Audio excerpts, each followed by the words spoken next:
Commentate Radio for that motherfucking ass. George. Radio. It's just... Man, we've had many episodes. So this episode, we're going to get into a lot of the action. We had a lot of action in the past weekend. Pancrase 288 on Sunday. Full Metal Dojo on Saturday. And One Championship on Friday. That was this past weekend. Now, the upcoming week, there's Kunlun Fight MMA 13 in the middle of the week, I think on Thursday night. There's UFC 213, huge card, Tough 25 finale. There's URCC is going to Japan, and a few cards in Japan. Or not Japan, URC is going to China. And then there's a bunch of cards in Japan. There's shoot boxing in Japan. A lot of stuff going on. But let's go over the past weekend. Let's start with One Championship. Now, there's a lot of shit at One Championship that went down, right? You picked last week that the Burmese Python was going to win. He did win. He did win. He did win, and I agree that under the rules, under the judging rules of One Championship, he did win that fight. The reason why is because he put the beat down on him, and he was the closest to finish the fight at any moment of the fight, right? Yeah, he was piecing them up. But I that rule set I like. I think it's a good rule set. Because I think we see a lot of people like take down. Like, listen, I'm a wrestler. We see a lot of guys take people down and just hold them, but not do any damage. But then, like, think about Masvidal and Damian Maia. It was like it was like some people thought he won, some people thought he didn't win, some people thought it was a draw. But I like that rule set, man. I think ONE FC has a good rule set. Yeah, but you know what? A lot of people when they're watching, because the UFC is such a big entity, right, in MMA, where when they're watching fights, they're always in their mind, they're always thinking the UFC rule set, your UFC judging, right? So when they're watching, they're like, oh, he won 3 out of 5 rounds, or he had these many takedowns, or he was on top most of the fight, or, you know, stuff like that. And so they get it. So your mind is kind of confused if you don't know what the judging criteria is. And to me, that's clear. He won the fight. In the judging was not wrong. It's not even like really controversial because what's his name? Big Dash, he really never had the Burmese Python in that much trouble. Right. He just had him he took him down and stuff like that, but really he was, you know, controlling the fight but not really close to finishing the fight at all. Yeah. So yeah, hats off to the Burmese Python, man, because he had Burmese Python, Mingalaba, Jesu Dibade. That's some Myanmar for that ass. Oh, for real? Damn, he's multicultural. Hello and thank you. Damn, why is this so long? Man. I told you he was going to win. Hey, shout outs to my boy Jamal, if you're listening, was in his corner, the black dude. He was trained. He used to work for my old Muay Thai coach in the States, who was like a big name in Thailand in the 90s and fought at Lumpini, Manu Into. But Jamal was trained under him, and now he coaches that guy. Dang, he's connected to a lot of people, that guy that you're talking about, the Manu? Yeah, Manu Into. He's a beast, bro. He's look, I live in Thailand. I love Thailand. I love it more than I love America, but I love living here.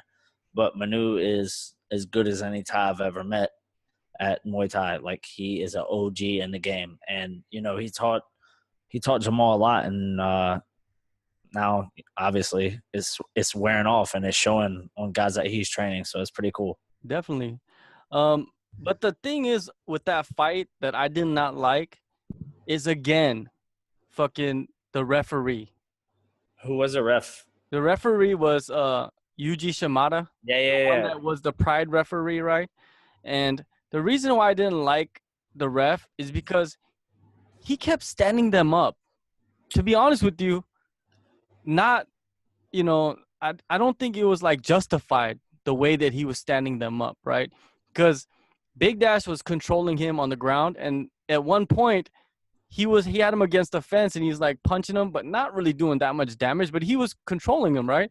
And the Burmese Python was like, he puts his hands up, looks at the ref, he's like, and then Shimada goes and breaks them up and shit. Hey, shout outs to him for. Listen, when I fought in Art of War, I looked at the ref. I was elbowing the dude like right near the ear, and I remember like saying like, "Yo, like he's not doing much. Like I'm beating him up. Like, but I had mind control over the ref, and he stood us up. Did it in my last fight. It didn't happen. Like when I was looking for the finish. But man, like, yo, good for him. Like, you know what? He's smart. He played the game. Like, dude ain't hurting you, and they stood him back up. So good for him. Yeah, good for him. But to be honest with you, the referee should be in charge, man. He should not let the fighter justify what he's doing in the motherfucking ring, and then it affects the outcome of the fight a lot of the times because maybe you're working to do something. It might not look like you're not doing anything, but in MMA a lot of times those little positions that you shift to has a big effect on where you're trying to get to at the end of the day, right? And you never know what he was trying to do. And he stood him up a few times, not even just like one time. It was a few times. And I thought that shit was some bullshit. Even in his fight, when he was refereeing the fight with Aoki and the Filipino cat, what's his name? He's the champion right now. He just beat Ev Ting. Oh yeah. I know who you're talking about. The Filipino cat, right? When he fought Aoki, right? He was beating the shit out of Aoki, like beating his ass again after he kneed him, and he was beating his ass. He looked out the ring, and it looked like he was looking at them. And he was beating his ass. And it looked like he looked at somebody outside the ring to get, like, the permission to stop the fight. If you go back and watch that motherfucking fight, I'm telling you. Because when I was watching it, I saw that shit. Like, to me, that guy, man, something's weird with him, man. Like, I don't understand what he's doing in there. I know he's well respected from Pride and all that shit. Yeah. But, man, we ain't in Pride anymore, man. Right, but if there's not a lot happening on the ground, then stand them back up. I don't know, man. I thought that was some fucking fuckery right there. I'm not saying no conspiracy shit, but come on, man. You got to be in control. You got to be like Big John McCarthy and be like, shut the fuck up. Like when, But even all the UFC refs, they come under scrutiny now all the time. Yeah, but, not because the fighters are, like, controlling it. It's because they're making their little old mistakes. Hey, but listen, you got to give him props. Like, he was like, hey, like, ain't nothing happening. Stand us back up. And good for him. Like, man, if you can control the ref like that, then, so be it. That's good. Yeah, but man. But nah, I don't think there's any fuckery happening. No, but I'm saying, like, that dude, he's making too many mistakes. And because in the fight earlier, before that, he let the dude take a big-ass beat down and then stop the fight. Earlier, he just like a couple of fights before that, he was letting some dude just get his ass whooped, like bad, and he didn't stop the fight. He was like, "You quit," like you could hear him say shit, right? You're like, "You quit," and the dude's just getting his ass whooped, like ding, ding, ding, ding, ding, and stop the fight. And I was like, man, how do you go from that and standing some dudes up? I don't understand that, but yeah, to me. I don't know, man. To me, like, I don't like that referee. I think that there's a reason why he doesn't ref at any other place. You don't see him reffing it anywhere else. I don't know. Because he's an OG before he was in Pride. Oh, fuck, man. I love Pride too, man. But, man, you can't hang on to that forever. You can't hang on to it forever. Pride is forever. Bro. Oh, Pride never dies. Hashtag Pride never dies. Never dies. That's what fucking what's his name? Those old fucking Japanese fighters probably saying wherever they go. It's like, hey, you should be giving me free meals. Pride never dies. Yeah. Fuck that. But Mei Yamaguchi, man. Did you catch Mei Yamaguchi? I didn't see that fight. She just took Jenny Wong's body and face and then just wiped it along the mat. And then I said that, fucking but I her called her too, right? Huh? Wasn't that my pick last week? I think so. Yeah. And you were telling me I wasn't a good picker, but yeah. No, the main event. I said it wasn't a good pick, but but I was right, wasn't I? Yeah, you were right on all of them. Right, so stop now. Yeah. Mei Yamaguchi, man, I think that she should get a title shot. I think she should get the rematch because she's actually was the one that fought Angela Lee and almost beat her, man. Yeah, That she's fight, good, man. She's yeah. good. I don't understand why you would not even put that rematch together. Why would you not? Hopefully they do. I hope they do, man, because I think that if they don't get that rematch together, they don't want her to fight Mei Yamaguchi again. Yeah, but who else would they put her with? Exactly. Who else is there to put against Angela Lee? Like somebody that's worth fighting Angela Lee. Somebody Right. that we know Because that she's beat actually everybody, has a man. chance. Like Huh? in the ONE FC, man, she's good. She's beat everybody. Yeah. So I think they should make that fight again.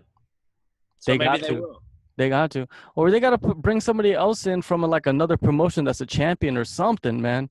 Because if you put another can in there, people are just gonna fucking say Angela Lee's nothing, dude. Like they're not gonna ride the train too long if you just keep putting in nameless opponents. You got to Yeah. put the Yamaguchi in there, right, and let her do her thing. And if she beats Yamaguchi, if she finishes Yamaguchi, then it's like, hey, respect. Right. But Hey, who do they got in Korea though? they got a gang of girls out here. Yeah, You Gangnam know, Style. they got a gang of girls out here that want to fight. They got a bunch of them in Japan too. China got a bunch of girls too that could throw down. Yeah. Oh, Road got some girls, man, that could throw down. There's a Chinese girl. She's supposed to be like the Chinese cyborg. She fights for Road. What weight? Same weight. Is that the girl? Did she fight on the same night as Bruno before when I was there against a She Chinese might have. She might have. against a Chinese girl, and it was a draw? No, I don't think so. Okay, This okay. girl just beat the shit out of everybody so far. Yo, And they she should got the sign her then. and she got the hair armpit hairs. Fuck off. So if you see her and if you see the armpit hairs, then you know it's her. Is that a thing in Korea? No, man, she's Chinese. Oh, okay. She's Chinese, man. But she's like the Chinese cyborg, that's what they're saying. So I'm just letting people Get her know. in there then. Exactly. Hair and all. Get her in Yeah. there. Get her in the headlock. Get her or get Yamaguchi back in there. For real. Poochie, he beat the shit out of fucking Yabo. Shit out of that guy. Yeah. I didn't make a call on that. I think you did. No, we didn't. I didn't think we even talked about it. No, we did. Oh, we did? You thought the Filipino guy was going to win. Yeah, I did. I thought. And then I found out later is that the Filipino guy is a part-time fighter. I heard that like the Filipino, but it's no excuse, man. He took the fight, you know, and he's won fights and won championship too. And Poochie's been losing. Yeah, shout outs to Poochie though for dominating. Dominating, doing his thing. He beat the shit out of that dude. Like, I think he took like 25 unanswered punches in that fight. Who was the referee? Shimada, I think. Yo, but shout outs to Shimada for letting a dude try to win and defend himself. Yeah, shout out to Shimada for giving someone fucking ALS and shit, Parkinson's disease and shit. What the fuck, man? Bro. Dude still would made it through. Like if it was that bad, he would have stopped it. So yeah. Hey, Shimada. His grappling was so much better than Yabo's grappling.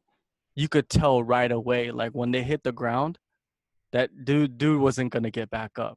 He just was like, boom, dropped him down with a takedown, side control mount, and just boom, 25 punches, and it was over. That easy. Yes, of course. Terrible. Like it's the Filipino. Like, come on, it's the Filipino boxer or stand-up guy versus the black belt and the beast on the ground. World champion. Yeah, like exactly. His credentials, world champion. Of course. But no, good for him, man. Like, because he had a rough go for a while, so good for him for bouncing. Yeah, it is good for him. He gets back up there. Another dude that fought was the young Korean, Kevin Chung. He took on the Chinese dude that we don't know if he actually fought before or not, and he has no record, but he might have a record. And he beat the shit out of him. Oh, he also utilized knees on the ground to win. Yeah, because he's American trained. Yeah. America. Yeah, he just fucking. And he actually trains with the Burmese Python. They're all over there together on the Oh, East Coast, so they're all close. You know, they train together from what I've seen. And yeah, they went over there. They did that thing in Yangon, and now the Burmese Python is a yo, he's national so treasure. famous. Yeah, he's probably got sponsorships and stuff from like Myanmar, which Oh man, is crazy. I bet you, man, it's just like if you're a fighter and you could have a country, because you know Americans, they don't back anybody. They're like fuck No, of course not. everybody. Look, this is how to look at it. So I have a lot of Chechen fighters that I train from Chechnya. The president calls them on the phone. Oh, That's, the dude. yeah, Ramazan. That's like me going home and Trump being like, "Hey, George, by the way, we don't need to see you training," or "Hey, how's that fight coming? Is your preparation good?" Like that's crazy to think about. And that Chechen president is a gangster too. No, Man, he's not no Trump. He's a yeah, gangster for real. he's he's an OG. He's a sportsman, and I'll leave it at that. I think he's more gangster than Putin, man. Yeah, he's an OG. Like he's yeah, bro. Like he takes care of them dudes, man. Like those fighters and wrestlers and everyone from Chechnya, man, they're taken care of. Other presidents should take a note out of that book. Seriously. Other presidents don't give a shit about anybody. They just want to make money. Yeah, man. It's different. Like it's like in that part of the world, man, like being or as they say, being a sportsman, like being an athlete, man, it's like a big deal. Like they're taken care of. So it's pretty cool to see that side of the culture. I know, and the money that you can make having a country behind you and having like the presidential connections and like the Burmese Python in Myanmar. And Right. who's bigger, Burmese Python or Dave LeDuc? Man, yo, LeDuc is popping right now. Oh no, that's a good race right there, right? Hey, I mean, it's two different sports, but Dave LeDuc is a big deal. But I think the Python's like doing his thing too. Like he lives in America, but he's Burmese, so he's like getting love, like mad love from there. Yo, when I was watching the stream, my stream that I was watching, and you could tell like how many people are watching it live with you when I was watching the fights. That stream was at like 50,000. That's insane. And that was just one of the streams. Like I'm pretty sure there was like a bunch of other streams that were going on at the same time, but that one stream was 50,000. I was like, 50,000. I'm thinking like I don't even think ONE FC at their other events get 50,000 when they're streaming their own fights. Yo, that's so insane. It is. I want to go to Myanmar and I want to go and do seminars like for free. You should hook up with somebody over there. Maybe you should go over there with Dave. I'm gonna try to go to this fight, but there was another Thal. You know who I'm talking about? Who? There's a ONE FC fighter, Thal something like THAW. The ONE FC sent like 4 fighters to Tiger before, and he was one of them. Speaks like really good English. The other guys didn't speak English. He's like quite educated. I think he comes from a good family. But I want to go to Myanmar and do like a seminar for the guys for like 3 or 4 days.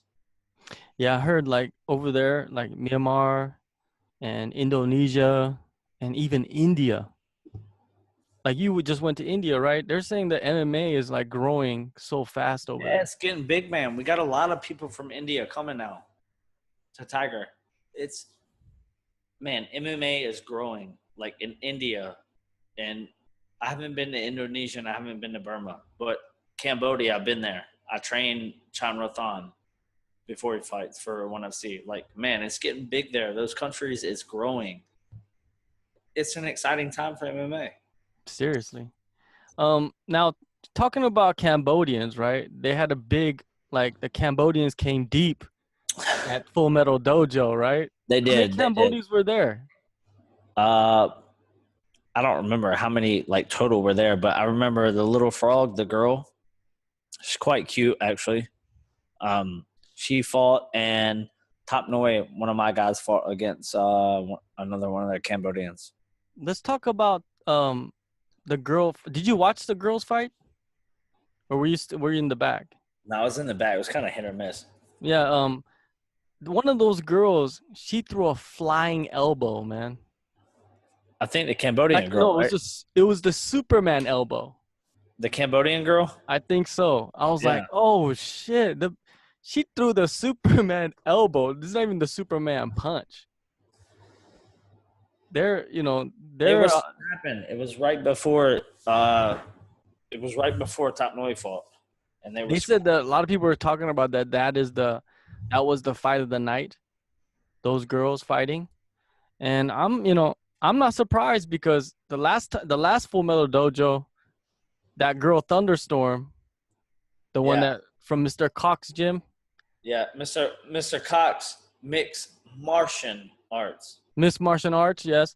And he has a bunch of fighters over there, right? But yeah, Thunderstorm, like I think Southeast Asia, they have a lot of like really young up and coming female fighters, man. That once they start getting experience and getting older.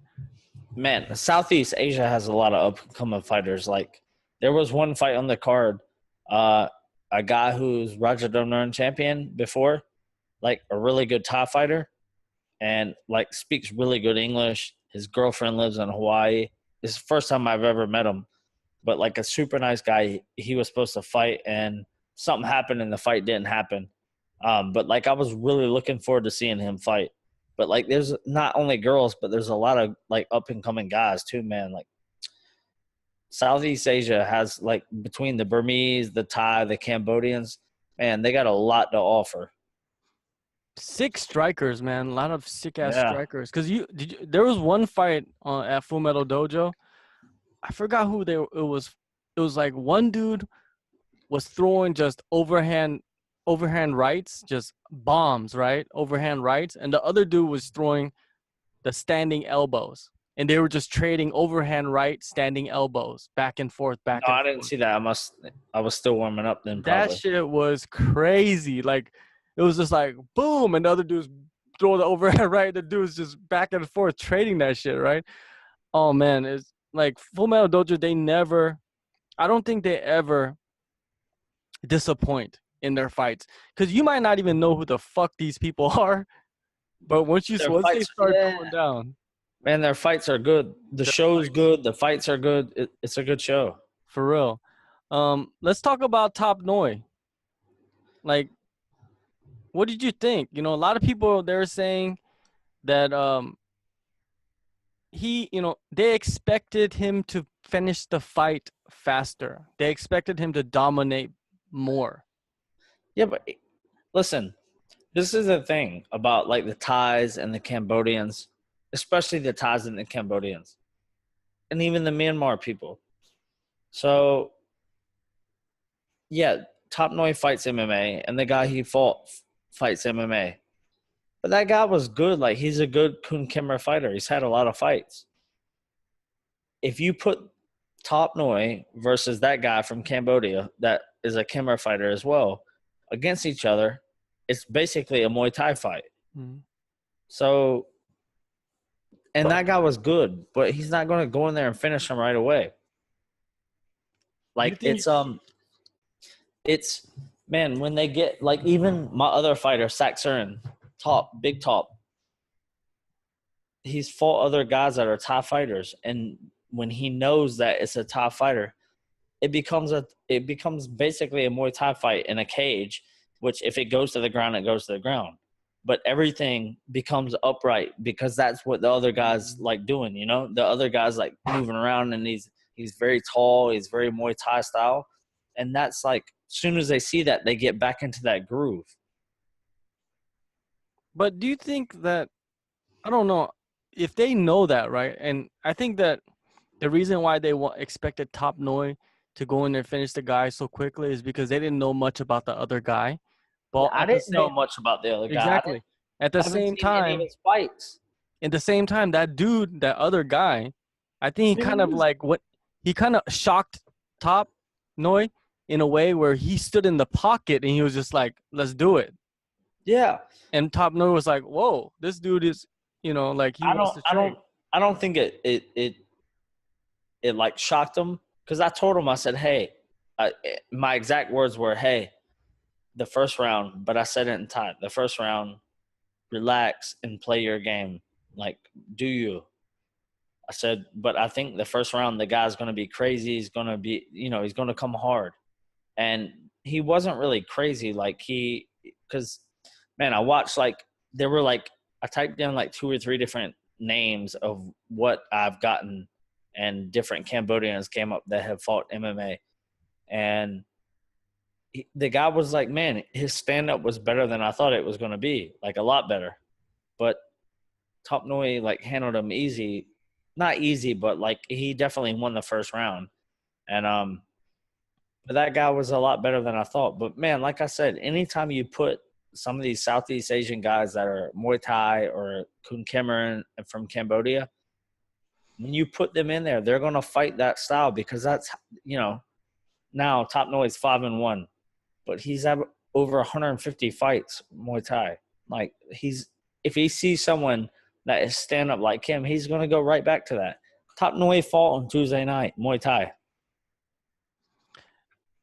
I thought that he fought Saturday night, but he fought Muay Thai on Tuesday night before the fight. Shit.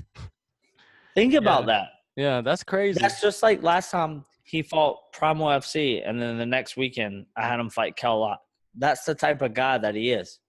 But to me, Top Noi, he is one of the brightest up-and-coming guys in Thailand. What weight class, if you could put him in a weight class, what weight class would he be? Flyweight. He's a flyweight, right? But yeah, flyweight, but his fight was originally supposed to be at flyweight. But then it was last minute changes it was supposed to be at bantamweight. I think bantamweight. Mm-hmm. No, actually above bantamweight. And then last minute changes, and I called him and I was like, hey, actually your fight is at this. And they changed it. So no, it was supposed to be 65. It was a catch weight, I think. And then I called him back, the week of the fight, and told him actually it's a different weight, which he was okay with. He's a Thai, man. You give him a good amount of money, he's going to fight. He, how old is he? 24, I think. Oh, he's still so young. Man, he's so young. Yeah, to me is I thought that this fight, he should have he knew that dude. Once he went in there, he kind of saw that the dude was gonna stand there with him. Because like you said, a Thai sees a Cambodian dude, Cambodian dude sees a Thai dude. They know what their game is, right? I thought this was perfect for him to go in there and take the guy down. Somebody. And the what? And submit somebody. Yeah. Well, I heard you in the corner. Yeah. Takedowns, but I don't think he heard any of that. Man. Nah, he did. And I told him in between the first and second round before the guy's arm got hurt. But he told me after the fight, he was like, oh, Pishai, which means big brother. He was afraid. He told me he was afraid that he was going to get tired, which I'm not even angry about because it's just taught, he does his own thing. He's on his own schedule. He was afraid, because he's not used to really, going to the ground with people, So it's even though he trains in the room, jiu-jitsu and wrestling and stuff, and he's, gotten quite good at, I'm quite confident if he gets to the ground with, someone who knows what they're doing, that he'll get back up or he'll submit him or he'll get out. But still, it's, man, think about it. 200 and some fights, high hundreds, low 200s of standing up.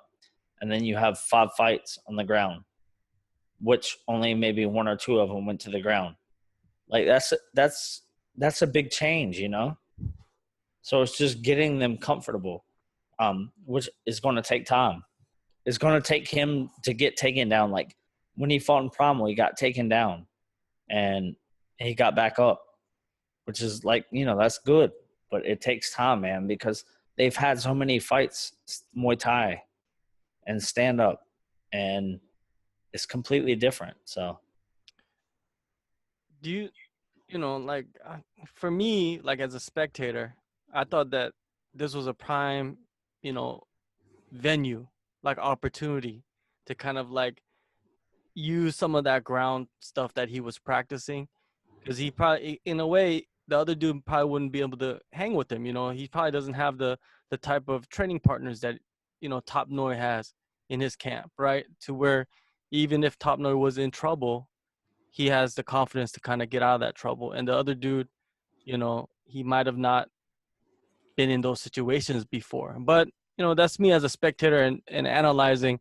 No, I agree. I'm his coach. I wanted him to take him down, but he didn't. So what am I going to do? Yeah, but hey, what happened to the guy? I heard he separated his shoulder. I'm not sure what his injury was. But yeah, that's what I heard. That the kick separated his shoulder. It's not surprising. Like, Top Noi's a southpaw, man. He's got a strong left kick. Man, that kick must have been hard, man. Where you separate the shoulder with a kick. And in the before, like, warming up, like, we were in the parking deck warming up, and like I videoed him on Instagram, and I was like, "Oh, Kang Sai," which means like hard left kick, and that's what he hit him with. Like, it wasn't a surprise to me. It didn't surprise me at all. But he was hitting him with that left kick a lot, like to the arm, the body. You know, it was just a kick that he was just landing over and over. And the last one, Top Noi's he's never won like a big title in Thailand, but he fought for the Rajadamnern belt twice, which is one of the biggest stadiums in Thailand. It's Lumpini and Rajadamnern, and he's fought for the belt twice, so he's high level Muay Thai. Oh, definitely. You could see that in his fights, that he loves to just stand there and trade. That's the thing about him. He loves to stand and he doesn't give a shit, bro. Like, boxing, Muay Thai, kicking, like, he doesn't care. Like, when he comes to fight, he comes to fight. Like, he always comes to fight, man. He loves fighting. The guy fought on Tuesday night and then fought on Saturday. What do you think is next for him? I think, you know, he's got promotions in Japan that have like spoke to me about him fighting, that they think that the Japanese crowd would love him. And I agree too, because, man, Top Noi has, he's got his own flamboyant style. And there's like, you know, people said stuff to me at the event, like, oh, he shouldn't do this, he shouldn't do that. But, man, he's going to do what he wants to do. And why shouldn't he do things? It's him being him. Right, exactly. And he's charismatic, man. He's almost like a he's like the Thai Conor McGregor. Like, there's nothing I can say to him. He's going to do him, you know? And I'm glad about it. And I think that he has a very bright future, man. Like, and I hope he realizes it. And I'm like a big brother to him. And obviously I'm his coach, but I think he's got a bright future, at least like for Asian MMA. Man, he's doing his thing. He's 5-1 now. And I think in the near future, you know, it's time to start getting him bigger fights and bigger promotions. Yeah, it's good to see that Full Metal Dojo has fighters that are kind of like developing themselves through the promotion, because Top Noi has fought in Full Metal Dojo how many times now? I think almost every fight except maybe one. Yeah. So they actually have been developing Top Noi and giving him, you know, an opportunity, like a stage to show who he is, and that's pretty cool. It's awesome. I mean, they're a good promotion. Like, the show itself is not like any other show I've ever been to. It's a good show. It's you get the Thailand feeling, you know. It's a good show, but they man, they're like Kunlun's tomorrow. They got Y2K fighting. Who's rematch? Yeah, well, maybe. That's what people have been saying. Yeah, I know people are saying that. I've spoke to people, and I don't want the rematch because I've trained both of them and I'm attached to both of them. But it is what it is. Like, it's Thailand, so if it is a rematch, it is a rematch. But obviously, I don't want to coach against Y2K. But my point is he's fighting in Kunlun. There's other fighters fighting in other big promotions. Man, like Full Metal Dojo is doing a good job, man. They're putting fighters in big promotions. Yeah, Top Noi could go to Kunlun, like you said, Japan. Yeah. You would like him anywhere in those, those venues. They would love to have him. Why not even get Top Noi into they have this like high level kickboxing, Muay Thai promotions in Japan too. They bring guys in. So yeah, you never know, man. Like those are, like having those opportunities. It actually, Full Metal Dojo gives them that opportunity to go up to those places, right? Right. Yeah, so, man. For my ties, shout out to John Nutt. Yeah, John Nutt doing big things. Yeah, for real. Full Metal Dojo. No, for my ties, man, I would love for them to fight in a promotion where they can fight MMA and kickboxing or Muay Thai. Now, another guy, Javier Trujillo. He is also a guy that started. He's fought I think he's fought every fight for Full Metal Dojo, and he has a rear naked choke, 1 second knockout, and another rear naked choke. And basically, he's dominated every fight. And man, he's showing great potential too. What do you think about him when you look at? Because you've probably been there for every one of those, right? Yeah, he's good, man. Full Metal Dojo is putting out good fighters. And he's good, man. He's got a lot of potential.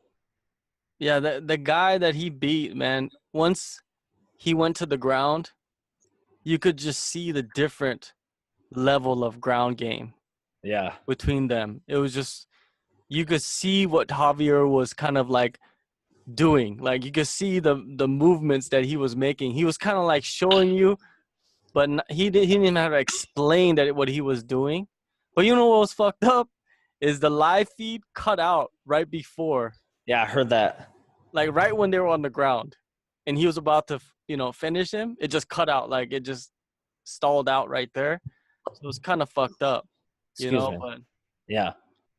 But yeah, Javier, man, shout out to Javier, man. He's doing big things. I think he's another guy that just like another one. Yeah, he could go into a bigger promotion right now, right? Both of them. Me. Yes. Damn, what do you got? Like allergies? Yeah, I think so. Fuck. Is allergy season over there? Yeah. God damn. But yeah, Javier. And now we can talk about the main event. Joe motherfucking Ray. Right? Yeah. Now Joe Ray, he made it look real easy. Yeah, it was, man.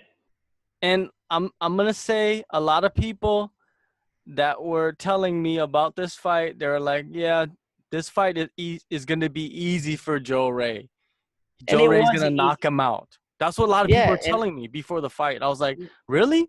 Because Marcelo's he's fucking huge. Yes, and he missed weight. And that still means he's fucking huge. Yes, he's huge. Like, it was obvious if you watched the fight, you could obviously tell that the guy was bigger than Joe Ray. And Joe, usually he fights middleweight. Yeah, middleweight. Yes, he fights middleweight. And he doesn't really cut that much, does he? He cuts a fair amount. Man, oh, he does? Joe's a funny guy. Like, we always give him shit about we call it his trunk, because he's got a big torso and short, stubby legs, and all his weight is in his legs. But, yeah, so it was at a catch weight, and the guy missed weight, and Joe still did his thing. Man, he fucked him up. Like it was just a matter of time, man. It was just a matter of time. You saw that in the fight, like Joe, he was taking some of those kicks, right? And then he was just like, okay, now. Then after he was taking those kicks, he kind of, you saw something click. Like he started to figure out, okay, if he hits me with these kicks, like I could catch him when he's coming in, or I could catch him at this range because this is how far he's away with his kicks. And then what happened? The dude started rushing in, and then Joe that like little check hook. Yeah. Joe's been around a long time, man. To me, it's like that check hook was very short check hook, but it dropped him. Yeah. So it shows. But that guy's taking a lot of punishment as well in his last couple of fights. Yeah. But yeah, shout out to Joe Ray, man. Joe Ray, like I always say, Joe Ray is one of the nicest guys. Yeah, he He's is. elite, man. Like he's so He polite. really is, bro. He's like too nice. Seriously, like, and I'm glad he got back into the cage and got a win and got Got paid. paid. Yeah. So I'm pretty sure he's pretty happy right now with what's Yeah, going on. he's a happy dude.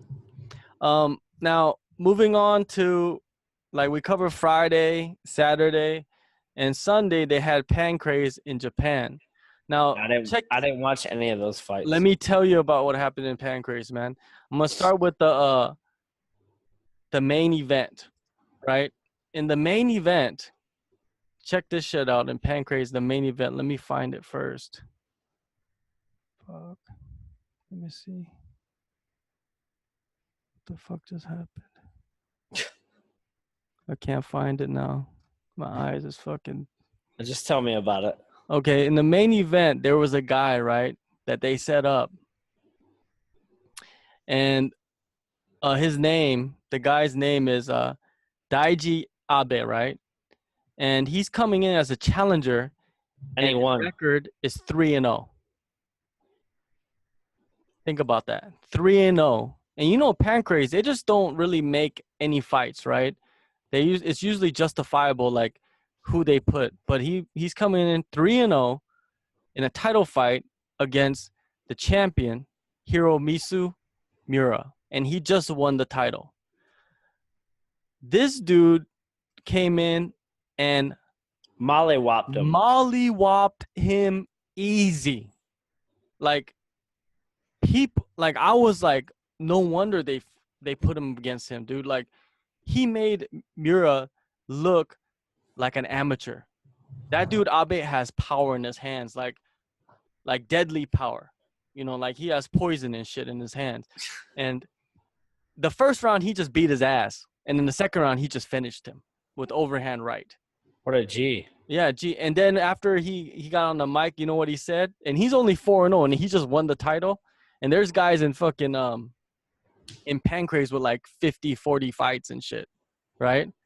He's like, hey, you guys need to put me on that UFC Japan card. Like, he just won the title. He's all like, I want to be on the UFC Japan card. What a G. Yeah, and this shit is broadcasted on UFC Fight Pass. Yeah. So that that might help him, right? I would like to see him in the UFC.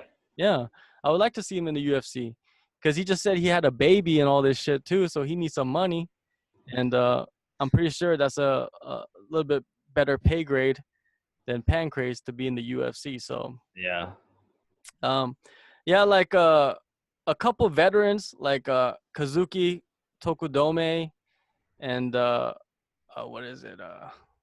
Like those kind of who else? Oh, Masuki Yude. Those two are like big veterans in Pancrase. They actually had some kind of like dominant but uneventful decision wins. There was that match between the two guys, Kondo and Minowa, man. Yeah. That shit was fucking terrible. Minowa ran around the ring for 3 rounds, basically. No, 2.5 rounds. He ran around the ring. Like, for the first 4 minutes, there was like 1 punch thrown. The Kondo dude was like chasing Minowa Man, and Minowa Man was running around the ring like this. They were like this. Very uneventful. Dude, not even worth even fucking turning on at all, man. It was just, I thought it was some bullshit. And you know what was crazy is the commentators, they were just trying to make it like it seemed like they wanted to talk shit, but they couldn't talk shit. Because these dudes are like well respected in Japan and right. and under, like Pancrase, huge fucking, they're legends basically, right? Both of them have like 110, 120 fights, MMA fights. So, I found out who has the most fights in MMA. Who? Travis Fulton. How many? 300. Who is that? It's an American dude. Yeah, obviously. But he has like over 300 fights.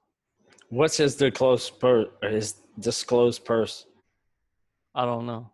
Like, I didn't look into it, but when I had the Pancrase commentator on last week, he told me, he looked it up and was looking up like who had the most fights, and Travis Fulton was the one. So 300. That's fucking crazy. Imagine the brain damage on that fucker. Yeah. Not But good. yeah, like that fucking Benoit, man, and Kondo, man, that shit was fucking terrible. Yeah, that's kind of a letdown, like when you expect the fight to be good and it's not. Fucking terrible, man. Like other than that, like the main event was a pretty big shocker, but the rest of the card. But clearly Abe was the showstopper. Exactly, Abe. Like you might want to look out for Abe in the future, but yeah. Anyways, let's move on to this weekend. No, before we move on to this weekend, I want to talk about a couple news things. There was a fighter, a Shuto fighter. I think he fought for Deep also. His name is Yuki Yamamoto. Did you guys hear about this? Did you hear about this? About he killed the dude? Oh, yeah, I saw. Yes, I saw. I didn't read the article, but I saw it. Yeah, he killed the dude, right? And what do you think about that? Now, I don't know if I think it was from, let me try to get the article up. I can find it right now. MMA Today. Yeah, but from what I know is like they said that he head kicked a fighter. I don't even think he was a fighter. They just head kicked him and killed him. And killed him, yeah. Holy shit! What a head kick. Yeah, but I think it's more of a like he head kicked him, and then he dropped to the ground. That's crazy. Let me get up the article. That sounds like just like bad luck. Like you get in an altercation with somebody, maybe you're defending yourself, and then you head kick the guy, and then he just falls over. Serious. Like, fuck. Where's that shit? Dang, look like they took it down, because it's not on here anymore. Maybe there's some discrepancies. Yeah, could be, but what do you think? Do you think like in a gym, because you're in a gym, you're a coach. Do you think like when regular people, like there's certain regular people, like they're not fighters, like saying not even me, maybe even me, like say I go to your gym and the pros are training, do you have to say like, hey, say like I come in, I'm like, hey, I want to train with the pros, I'll pay you? No, you can't. No, you're not allowed. That's the most gyms, right? Most gyms usually do that, right? Yeah, I don't know, but at my gym, if someone I don't know who they are, especially if they look like they're not a fighter, then I ask them, have you had a fight before? And if they tell me no, you're out right away. And then if they tell me they have, so many amateurs or this or that, then I take it from there. But if you haven't had fights, you're definitely not coming into my professional class. With the fighters, right? And I think that a lot of places where they don't have many pro fighters, they kind of mix and match. Like the pro fighters will train with the guys that come into the gym and they're like, hey, I want to train with the pros and have classes and shit, right? And I think that's the mistake that most gyms make, is when like some dudes that are not fighters, they'll just go in there and just throw like bombs, right? They'll just be swinging at each other. Because I've seen that before too. Like dudes will come in and challenge people sparring. Like, having it in my gym as well, and it's like it's not healthy. So I try to keep that out.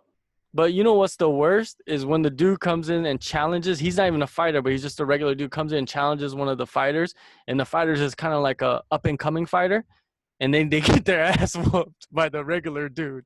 Yeah, I've seen that shit happen too. Like, that's not good. Yeah, that's not good for the team or anybody, right? But so I think that even though they challenge, you probably shouldn't fight them. You probably shouldn't spar them. No, it's just like, you have to just like back off. Like, you're a professional fighter, like it's not a big deal. Like, okay, thank you for your ego, but just relax. Seriously, because you're gonna get that ass whooped bad, and like any head kick, kicked in the neck, kicked in the ribs, that'll fuck you up for a long time, especially broken ribs. It's not healthy. Imagine having like somebody like Bruno come in and hit you in the ribs with a kick. Bro, that's not good at all. No, that's not good. Bruno. Exactly with Bruno, right? Now, what about Snoop Dogg? You see the Snoop Dogg news? Yeah, I saw that. What do you think about that? I think it's shout out to Snoop. Like, he's doing his thing. I think they signed him for like the contender series, right? Yeah. They're like the alternative commentating. So like on UFC Fight Pass, if you go to UFC Fight Pass, you could push the commentating to like Spanish and like this different like settings. Good for Snoop. Shout out to Snoop is one of the settings. The Snoop, like the doggy dog setting with him and Uriah Faber. Yeah, Snoop's funny as shit, bro. Have him commentate. You know what would be the best is like him, Snoop, and do you know Marshawn Lynch? Yes. The Beast Mode? I think him is in Beast Mode together. You ever see that video of the lizard and all the snakes are chasing the lizard? Yes.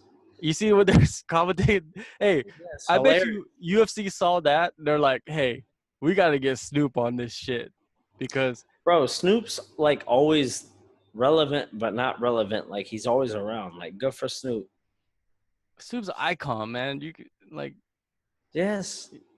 Like I think it's a great move by the UFC is because I've always thought, hey, you should have alternate commentating for the people that don't really, because a lot of people are like, hey, I watch the fights with the fucking volume turned down because I don't like the commentating, right? There's always people complaining about that shit. So this is for the people that want some comedy, you know, because Snoop's not going to tell you like statistics and shit. He's not going to be there like, oh, this guy is 4-1 with 15 knockouts. Snoop's going to be like, this motherfucker got, you know, like, look at his neck. Like, this dude got squabbles. He just hit him with a left kick. Look at that. For real. Hey, I'm gonna be listening to Snoop. I don't know about you. Snoop. I think that contender series comes on this week or next week. I don't know for sure. Soon. But because usually I don't watch like, to be honest, I don't watch Looking for a Fight because I think that's just whack. I think that's just lame. I never watch that shit. But and the contender fight, it has some interest because it's kind of like the Ultimate Fighter, but you know, like these dudes are actually trying to fight to get into the UFC, so it's a little bit interesting. But now you got Snoop in there doing his little commentating. You know, I'm gonna put on Snoop, man. Fuck that shit. Yeah. You know, Snoop like Dogg. Yeah. I think that's a great move by the UFC. All these people are talking shit about like, oh, Snoop's commentating and fucking. It's entertainment. Exactly. They have to have it's not like they're changing to entertainment. They're adding entertainment. Yes. It's a difference. Oh, for sure. I agree 100%. I think it's a good move by the UFC. And I think Snoop Dogg, he's going to get more fans. And I think the UFC actually might get more fans by having Snoop Dogg commentating. And then, you know, those previews that Joe Rogan usually does? Like, those Joe Rogan things. I think Snoop should start doing some of those too. And just be like, I don't know who this motherfucker is. And it's like some fucking, like, Khabib and shit. He don't know who he is. And, you know, I think it would be hilarious, like, if he did that shit. I agree, bro. Yeah. But anyways, this week, there's going to be Kunlun Fight MMA 13. You got Felony Charles Bennett. He's going to fight on there. Tatsu Yamada from Tiger Muay Thai. Yeah, him. You got Y2K. He's fighting Wu Hailton. He's fighting Wu Hailton, the current Kunlun champion, who I must say I've beat before. But anyways, it's not for the title, but he's going to beat him. And then Y2K, Nongot, going to smash the guy, also from Fairtex. Oh, in Pattaya? Yeah. If you look at Y2K, like when you look at him as a coach, as somebody that could actually maybe one day corner against him, like what do you see as his strengths and his weaknesses? His obviously strength is his stand-up. But what exactly his power moves of stand up? Like, what is his like go to? Left hand. Kick. He's a southpaw. So he's always dangerous from the left side. Yeah, that's my boy. It's like my little brother. Like Top Noise, my guy is the guy that I coach. I've coached Non-Galt 2, Y2K, and hopefully I coach him again. But he's like, I speak to him on a regular basis, so he's like one of my guys. Like I get more attached, honestly, to the Thais than I do like the foreigners that come here to train and before fights. I have a soft spot for the Thais, and he's one of the original guys, like Alex, one of the jiu-jitsu coaches, and myself. Like we jokingly said one time at a Full Metal Dojo, like, oh, how cool would it be to train him? And then actually we got the chance to train him. But I have a good relationship with Fairtex, with Prim and Adrian, and man, like they entrusted me with him for, over a month. And I think he improved a lot, and he's a good dude, man. Just like Top Noi or like any other Saxerin, any of the other Thais that I have that I train, man, he has a lot of potential. So, and he's pretty much done with Muay Thai. So I look to see him do big things with MMA. Yeah, a lot of those dudes have very similar records like Y2K and Saxerin and Noi. Yeah. They've all had about 5-6 fights so far. So they all have like parallel careers, basically. Yes. So, doesn't Saxerin have a fight soon too? For MMA, he'll probably fight in September. He's supposed to fight Muay Thai here coming up soon in a big promotion, but I can't say because I don't know if it's set in stone yet. But he will be fighting in September MMA again. What about Yamada? What is you've trained him? You've coached him? He's one of our trial winners. What is his strengths and his weaknesses? What can he do to beat Wu-Tang Clan? Stand-up wise, he's just as good as Wu. But he's better than him on the ground. He's better than him wrestling. So that's where I see the fight going. Like, Wu Heoten he's tough. Like, I fought that guy on like a week's notice. I was in Patong smoking shisha and drinking and hanging out. And took that fight. And, man, he's a tough guy. Like, he's a good fighter and he's a tough guy. But Tatsuya is going to beat him. I think probably submit him. Well, they have Yamada ranked number 1 lightweight in China. Yeah, I know. And then Wu is number 2. So it's like number 1 and number 2. The only shitty part is it's not for the title. Yeah, that's weird, huh? How it's weird how like sometimes it's for the title and sometimes it's not. It's like, is it because this time this dude might lose? It's not for the title. Oh, this time this dude's gonna win for sure. It's for the title. One of the guys was the person who got him the fight, like try to get him to wait a little bit, or someone else got him the fight, and then another guy who gets him a lot of the fights try to get him to wait and said, hey, it'll be for the title the next time. But, shout out to Tatsuya. He's like the busiest guy that we got, man. This will be like his 3rd or 4th fight in like a month and a half or 2 in China. You got to make that money, man, because he's probably getting paid. Yeah, do your thing. Yeah, Felony Charles Bennett's on this card. We just had him on the last podcast, so go check that shit out. He talks about threesomes in Japan and sending dick pics to like some girl's uncle, but he thought it was a chick. For real, I ain't even lying, dude. He tells the story. Insane. Like so crazy shit. But he also talks about being in China and how weird it is being in China and you're black and you're in China. And some weird shit like that. And he's back there now. So he must not care because he's just like, hey, I'm here. But he also talks about his like family and his life and stuff, and kind of a variety of things. So it's kind of an interesting little podcast. Also, one of the best welterweights in China. He's fighting too, but that's also not for the title either. Is Li Peng Zhang. He's fighting, and then for the main event, what is it? Jumabek or something like that? Jumabek. Yeah, Jumabek. Yeah. He's fighting someone. I forgot the name. Is that lightweight or featherweight? It's for the featherweight. Listen to this shit. It's for the featherweight Intercontinental Championship.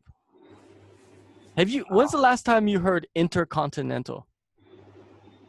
Probably in boxing. For real? They have that? Yeah, I think so. Because the last time I heard Intercontinental was like WWF. That's insane. That's fucking weird, man. But anyways, yeah, that shit. All right, so now let's go to George's picks. George's picks for this weekend, because we got 2 cards, because it's pretty it's like International Fight Week in Las Vegas this week, right? So you got the Tough 25 finale, and first fight is going to be, let me read this to you.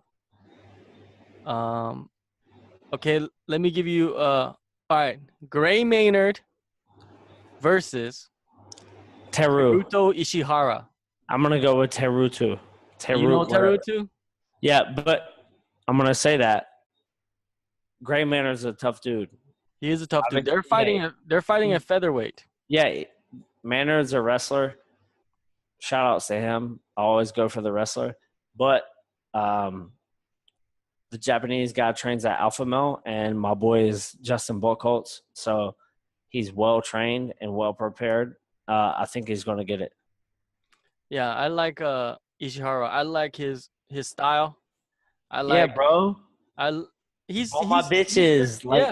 I love it. He's so unique because Asians don't act like that. Right, and he does, and I love it. He does. And to me, he should be more famous than he is. Yes, I agree. And all he has to do is start winning, because he did that for a while, and he lost to Artem Lubov, right? Lost to Artem. Yeah. So, all right, Ed Herman versus CB Dollaway at light heavyweight. CB Dollaway. At light heavyweight. CB Dollaway. CB Dollaway? Yeah. All right. All right, let's go to the main event. Justin Gaethje, who is undefeated, versus Michael Johnson. Michael Johnson. Fuck that. I'm going with Justin Gaethje. Okay. I think if you look at Michael Johnson's record against he loses to 2 types of fighters. The first type of fighter he loses to, long and linky. Jonathan Brookins, Nate Diaz. I haven't looked into his fights this much. All right, I'm telling you something, right? But I'm still going to go with Michael Johnson. And the other type of fighter he loses to is wrestlers.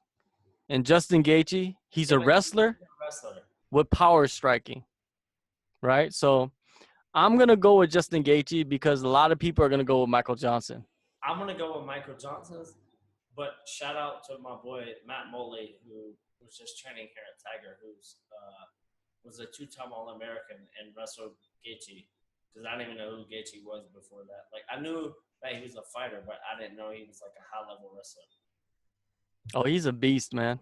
Yeah. But you got to get up to the mic, man, because I can't hear you and shit. No worries, I got you. All right. Okay, so the other card is the monster card. Yeah. Which is UFC 213. And I already know you have for the main event. Yeah, of course. Amanda Nunes versus Valentina Shevchenko. Who you got, John? Oh, I got Shevchenko to win this. Okay. I believe that she has – I believe the first fight, Valentina – I watched the first fight like a couple days ago, right? Again. And Valentina, she was kind of gun-shy in the first couple rounds. As many people – yeah, many people always say that. Like, and it's true. Like, in a lot of her fights, she's, it's taken a while for her to pull the trigger.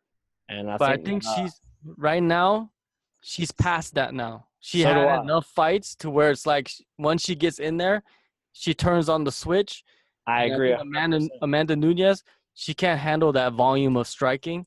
and she's gonna have trouble with the angles that Shevchenko comes at her. And you saw it in the first fight; she gets tired quickly.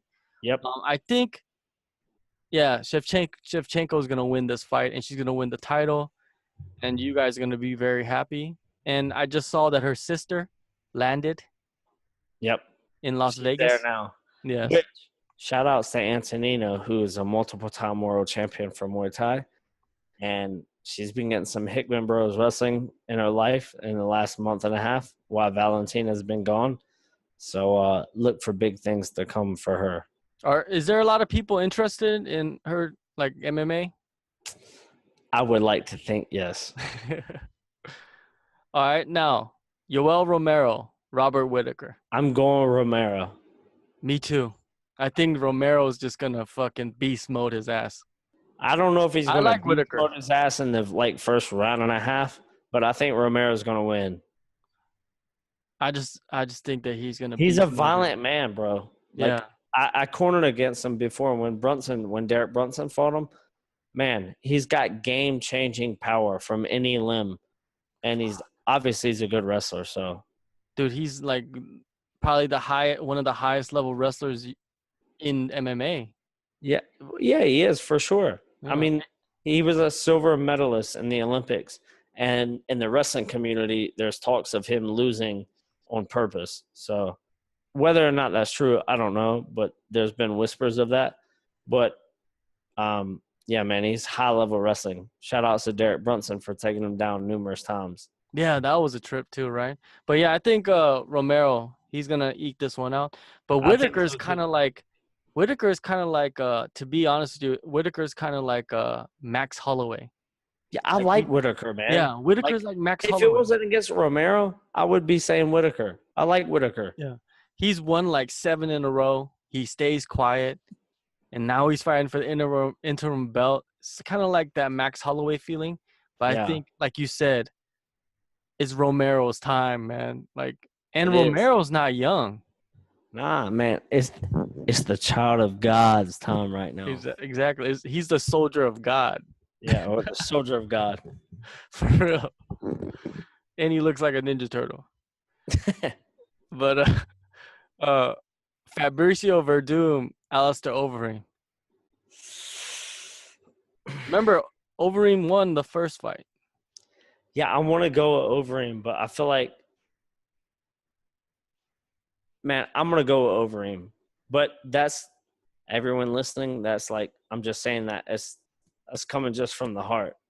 And it's not a good decision when you go from the heart. But I think Overeem, he's fighting a lot smarter. I think so too. And Verdum I don't think he has that power to like fuck Overeem up with one punch. Because usually it takes that one punch to fuck Overeem up. Overeem usually is very good at like getting hit and kind of like avoiding and, like evading after being hit.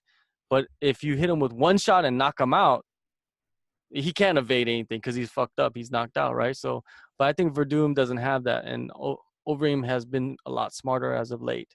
So I think Overeem's going to win. What about Anthony Pettis, Jim Miller at 155?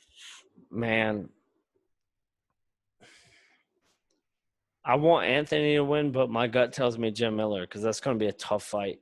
You think so? I think Jim Miller, the same thing's going to happen to Jim Miller that happened to Joe Lauzon. I don't even know what that is. Joe Lauzon. Yeah.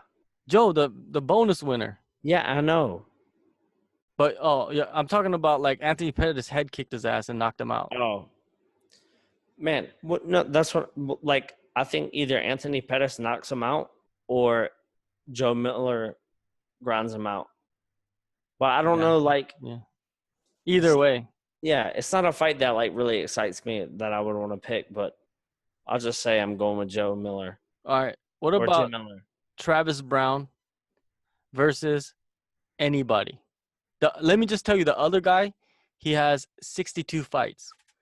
Heavyweight versus Travis Brown. Are you taking Travis Brown on the chin? Huh? Said if he hits Travis Brown on the chin, that's it. So you're saying Travis Brown doesn't have a chance? Yeah, I don't even know who the other guy is. Yeah, I'm not even going to say his name. His name is like Olenek. Is he from Russia? Yes. I'll probably go with that guy. All right.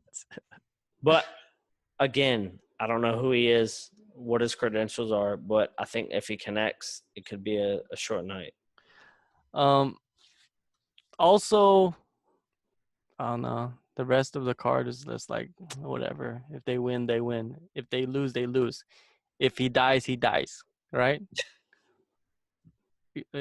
But yeah. Other than that, next week in Asia, the weekend you only got URCC 30 in China, but I don't really even know if that's gonna happen because there's not much promotion going down for that. But yeah, in the next couple of weeks, I got a few guests lined up. Maybe next week. Do you got anybody lined up? You know, like maybe possibly coming in? No. No. All right. Well, I got a couple people lined up, and I'm not gonna say who it is. Well, I'll say I got Mallory Martin after her fight because I don't want her doing any podcasts or anything before then. But after her fight, okay. for Invicta, then we'll get her on. All right. What about Dave LeDuc? Whenever you want it, baby. Okay, so Dave LeDuc should be on in the next couple of weeks. We got Andy Wang is gonna come on because he's about to fight at Rebel FC in the welterweight tournament. So he's gonna come on and talk all kinds of crazy shit about China. We got JJ Ambrose coming on. Rocky Martinez, he's gonna fight for the deep open weight championship against the guy that got his ass whooped by Fedor, but it's for the title. So yeah, we got a couple guys coming on. So yeah, keep listening. Go to our YouTube, click the subscribe, click the like, click the Kumite dislike. Radio. Who? Kumite Radio. Shout outs to Kumite Radio, which is us. Yeah, go to YouTube, click like, dislike the videos, write a comment like, you pieces of shits. Why you guys even talk? It doesn't matter. Anything is good for us. Go to iTunes, download for free, listen for free, write a review in there. Anybody that's listened and you've listened more than once or twice or whatever, go in there and like, share, and comment. Yeah, like, share, and comment, man. Just talk shit to us. Like, we want to hear it. We want you guys to, be involved. So, anyways, all right, George, it was a good one. Actually, no. Peace. Wait, it wasn't a good one because we still have somebody on the line that's coming up. What's his name? What? The guy from Australia Top Team? Oh, Suman. Yeah, Suman. We forgot about Suman. Suman's going to come on the line. Here we go. Suman, oh, he's calling up. Let's get him on. All right, we got joining us Suman Mokhtarian. I guess you should know him by now because he's all over the internet for his submission victory at Hex Fight Series 9. What's going on, Suman? Yeah, not too much.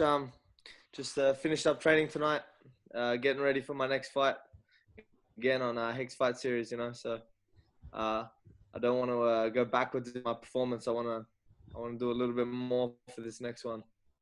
So you're gonna fight at 10? Sorry? You're fighting at Hex Fight Series 10? Yeah, that's right. 29th of July. So I think that's like 3.5 weeks. Oh, damn. You're getting back in there real fast, huh? Yeah, man. I've got that fight, and I'm hoping to fight again on September 1st on Hex Fight Series 11. God damn. Yeah, So I want to give it like I want to have as many fights for Hex this year as I can. All right, let's Damn busy. Yeah, for real. Let's go back to the fight and break down the fight for us. Tell us about the fight. Cool. Tell us about the submission.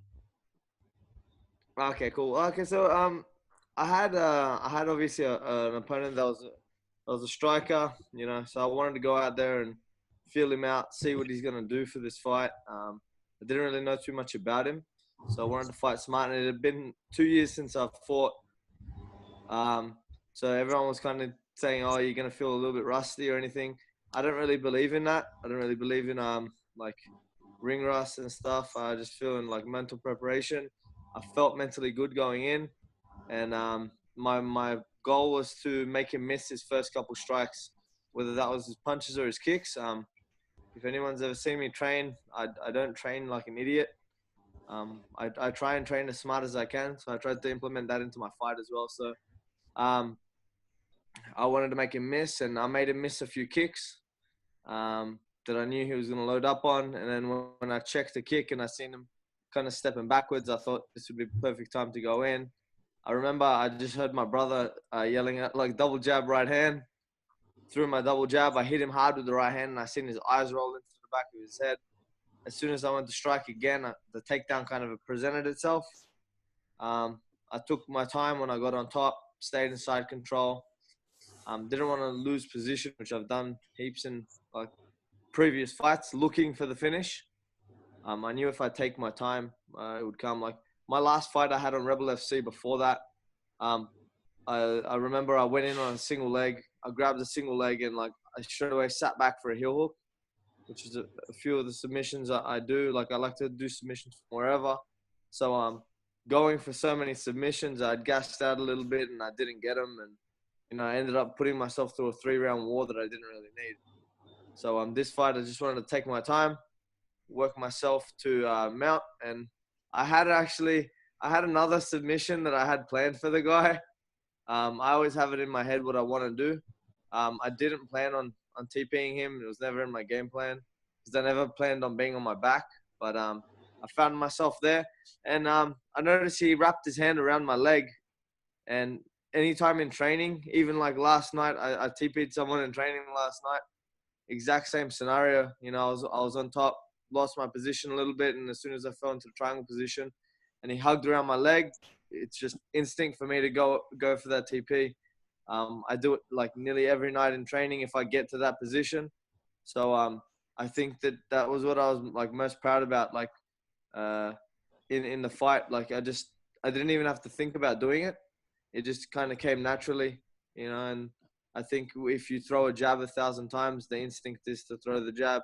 If you do things in training 100 times over, 1,000 times over, it just becomes instinct, you know. A lot of fighters black out when they fight and don't see what's going on in front of them, and they've got to go into autopilot. You know, I seen everything that was going on in front of me, but you know, it was just still embedded in me to go into autopilot when I seen that arm wrapped around the leg. And if it happens again on July 29th, I can guarantee you I'll go for the TP again. You know, so yeah, I'm happy about it. What submission were you gonna? What submission did you have planned though? That's kind of interesting. I planned to twister him actually. A twister. Yeah, I was twister him. You know, so if my next opponent's fucking listening, probably gonna try and twist you. If I take you back, it's like I'm 90% sure, especially against someone my own weight.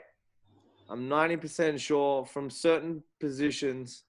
Any position I get to, I can name a submission and I'm quite sure I can pull it off, you know, against like anyone, you know. So I'm pretty focused when I fight.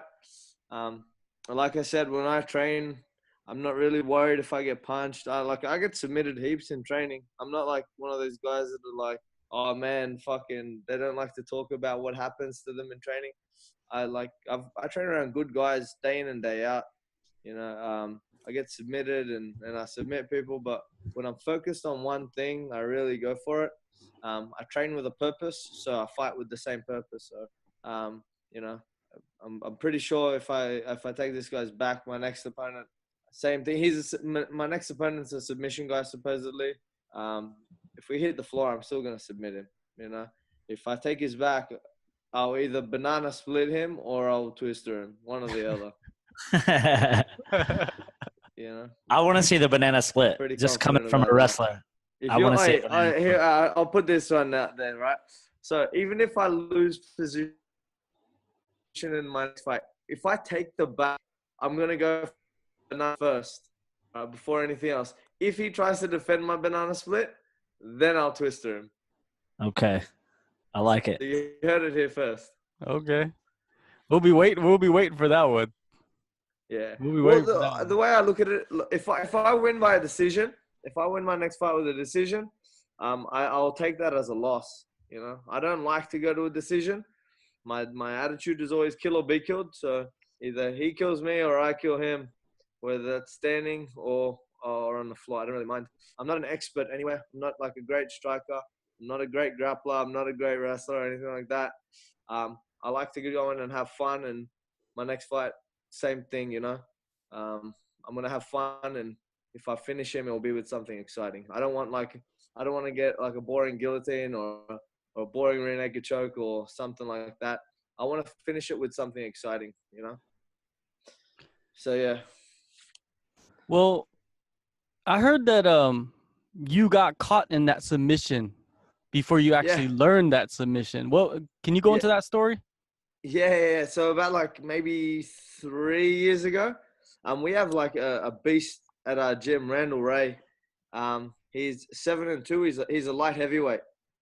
And he came over to our gym when I think I was a white belt.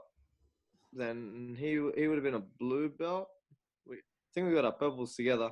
But anyway, he he was a bit bigger than me, obviously being a light heavyweight, but he's got a really, really good guard. And I remember he one time put me in a triangle, and the first thing I was always taught, because my main submissions as a white belt was guard, armbar, triangle. That's all I ever did, armbar, triangle. And when I was learning the triangle, I remember my old professor was saying the most important thing in the triangle is getting that arm across the hip. So anytime I'd go against anyone, my main goal was to keep my hand on the outside or hug the leg. And I always used to get caught in triangles and stuff. And I used to get out of them because I used to wrap my arm around the leg. And one time I did it. And Randall was new to our gym. He'd come over from another gym and was known as a really good grappler. And he put me in a triangle. And I thought, this is fine. So I wrapped my arm around his leg. And I remember him straightening out his legs. And I felt like my neck was going to pop off my head. Like it was one of the most painful things that I'd ever experienced. And I was so angry, but I was so amazed by the submission that I got him to teach me. And he started showing me the Teepee and started going over it and telling me how I can get it better and when's the best time to start hitting him. And I started using it more and more and more. And I have pretty strong legs. Like I got like skinny little legs, but once I get my like legs wrapped around someone and I straighten them out, it gets pretty like tight. So I started using it in training, and you know, just went from there. And now he actually messaged me after, because he's been having some professional boxing fights, and he messaged me after the one with the Teepee, and he was so proud of me. And yeah, you know, it was cool, you know. So Randall, when he came to the gym, like I was the head coach, and like I've been the head coach there now for like the past 4 years at ATT, and it's good. Like he was meant to be a student of mine or like someone working under me, but he was still teaching me things. And I think that's what makes our gym great, and like why I like training so much, why I like martial arts so much. You know, whether you're the teacher, the pupil, or whoever you are, you've always got something to learn off someone. Whether some people think it's stupid or someone thinks it's a cool move, it's cool that you can learn from everyone. I just spent a week at Tiger Muay Thai, and George was there as well. It was another great week. Got my ass kicked, as I always do. But I learned like a lot of really cool things there, you know, and that's the amazing thing about it. You never learn the same thing twice, you know, and even if you do, you just perfect it. I go to Tiger for 1 week. I'll learn 10 million different little things that I can take back home and I can show to people back here. So, you know, it's great. I just like learning, and that's the reason why I'm fighting. You know, I don't fight because I want to make money. I don't fight because I want to become some UFC champion or anything. I like competing. I like testing myself, and I like martial arts too. So I feel like if I'm doing MMA and I'm doing it right, the only way I can see if it's working or if my martial arts is real is by putting it to the test in MMA. So that's my main reason for fighting, just to see if what I'm learning every night is effective in a real life situation. Have you ever thought about making a video, kind of you and Randall come together and kind of break down the Teepee choke? Because I want to learn it. I want to see. I want a video. Well, you know what? It's actually funny. After the fight, I got on the mic and I shouted out a couple of the sponsors and maybe I badmouthed a couple fighters and said some things. But regardless of that, one of the sponsors had jumped on board, Unibet, and they always do like little clips. So I think next week, sometime with Unibet, we're gonna be doing a breakdown of the TP choke and how I secure the TP choke. So I might get Randall to come in and be my assistant. Bro, you should, because it's already gone so viral. Like, it's every time I get on Facebook, I think I see it pop up. Like, it's, you've had a lot of big websites share that. That's pretty awesome. Yeah, man. Like I think like literally every like major MMA site has like shared that video, and it's cool. Like it's cool to get like a bit of recognition for something like that. I didn't even expect it, and I didn't think at the time that I did it that it would be as big as it has gotten. But it's cool. I like it, and it's starting to get like a little bit like, all right, here we go. It's a TP again. Like even me, I log on to Facebook and a smile comes on my face every time I see it. But now like everyone like has been messaging me and saying like, get off my feed. All I see is your TP.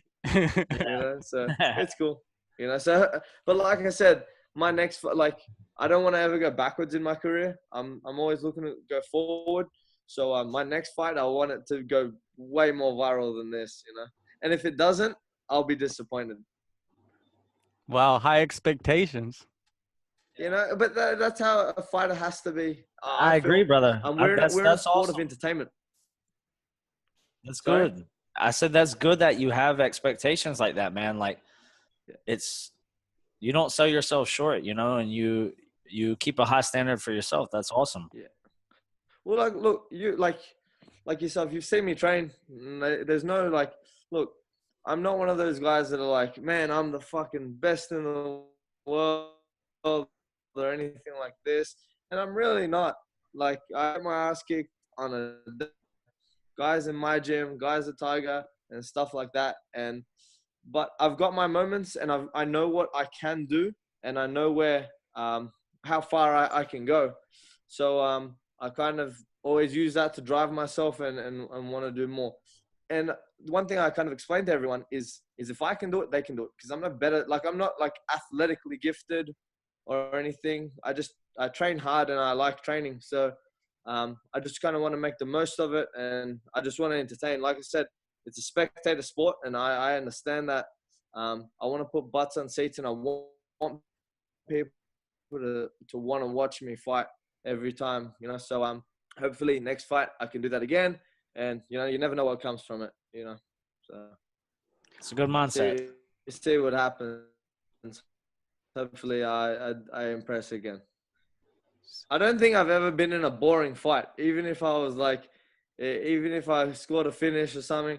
I haven't been in many boring fights. I've either been getting my ass kicked for a long time and then came back and won the fight, or something's happened. But either way, like even when I get punched in the face, it's still exciting. Nice. Now let's move on to your team, Australian top team, right?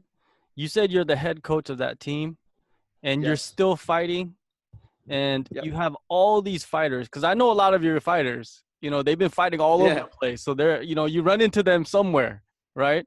Yeah. And how do you handle all of that? Like coaching, running a gym, handling fighters. Yeah. And you also have a promotion, right? Yeah, that's right. Urban Fight Night. So I've got a promotion. We're going on to our 12th show now as well. It's quite a big promotion now in New South Wales. It's hard, but it's about like management, like as in like managing my time and seeing how I'm going to do everything. I think the one thing that I've been taught throughout all of this is, and my career choice, like I could have been doing a lot of other things than MMA. I could be doing a lot of things that make me a lot more money than this. But I was taught, and everyone knows it, it's cliche, find something that you're passionate about and you never have to work a day in your life. I wake up when I want. So like I can always get a good rest. I wake up at the same time every day. I wake up probably 10 or 11 a.m. every day. I go for a run. I come back. By the time I come back from, I'll go for like a 6 to 8K run every day. When I get back, it'll be probably like 12 o'clock. I won't get to the gym till about 3. So from 12 to 3, I will go through my emails. I go through my matchmaking for my promotion. I see my matchmaking that I'm going to make for my fighters that I manage, whether they're from Australian top team. I've got my management company as well, One Out Fighter Management. So I manage fighters from New Zealand, a lot of fighters from Queensland, Melbourne, so all around Australia as well. So I kind of deal with that for those 3 hours, you know, and it's easy. You know, I like speaking to promoters, and I like speaking to other fighters about what we can do with their career. I go to the gym, and a lot of my training is kind of based around what the team is doing. I never try and really adjust to what I'm doing or anything like that. I just kind of train as it goes. It gets hard. Coaching and fighting at the same time is probably the hardest thing, and it's one of the reasons I took a little bit of a break for 2 years. Just trying to find that balance. But now, you know, I'll come to the gym. I'll go for another run. I'll come back. I'll grab someone that's going to hold pads for me for an hour. I hit my pads. I've got my jiu-jitsu trainer. I'll jump in. I'll do my jiu-jitsu class. I'll have my role, and then we'll have our MMA specifics where I'll coach the team and I'll run the class.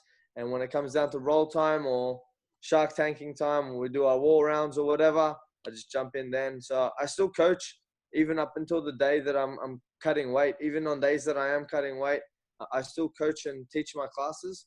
And then at the end of the class, I'll just jump in and do my rounds and get what I got to get done. You know, it's something I like doing. It's one of my responsibilities. You know, I can't be selfish too much. You know, I've built something great with my brother, Australian top team. So we've built something and we've got responsibility. So that always comes first for me. If someone asks me right now, what's more important, my career or my gym and all the fighters' careers, it would be my gym 100% and the fighters.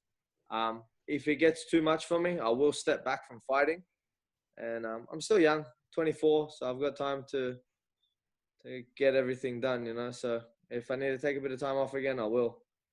You know, I like I said, I'm not one of those guys that are like, I've got to make it somewhere right now. Or if I never make it anywhere, you know, I'm pretty content. You know, I'm sure I have a lot of fighters that will give me free Reebok gear or take me to Japan for Ryzen or something like that.